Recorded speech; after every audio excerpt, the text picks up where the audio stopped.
Alors, vous savez que je m'intéresse beaucoup au comportement de la femme, au comportement de la machine, au comportement des autistes.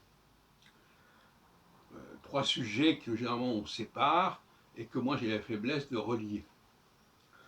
Et que la femme soit capable d'emmagasiner énormément d'informations me paraît une évidence.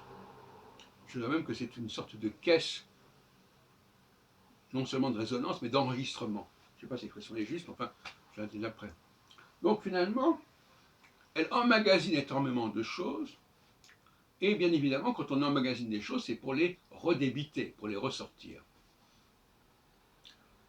Ce ne sont pas des choses qui sont nécessairement propres à sa pensée intérieure. Ce sont des choses qui lui sont arrivées, ce sont des choses, c'est du vécu. Et justement, ça me rappelle nos discussions d'il y a plus de 40 ans au centre, au CIRIGE, au Cercle des études de recherche sur l'identité juive, où nos réunions, on avait décidé finalement qu'elles se diviseraient en deux catégories, les groupes vécus et les groupes théoriques. Et alors, donc, le groupe vécu, c'était des réunions où chacun parlait de son vécu, de ses souvenirs, etc. Et le groupe théorique, c'était une réunion où on réfléchissait sur qu'est-ce que le judaïsme, qu'est-ce que c'est la conscience juive, etc. Et voyez-vous, ce qui fait que finalement,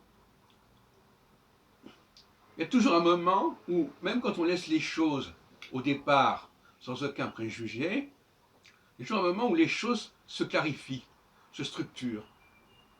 Ça, c'est une de mes grandes thèses, voyez-vous, savoir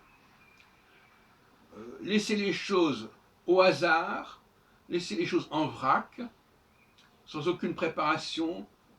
Eh bien, il y a un moment donné où ça prend tournure. Un autre exemple d'ailleurs que je signalerai en passant, concernant les emprunts de l'anglais au français. On pourrait croire que les emprunts se dispersent complètement de manière incohérente dans la langue anglaise, et en réalité pas du tout, comme je l'ai montré en 87-89 dans mes travaux à ce sujet.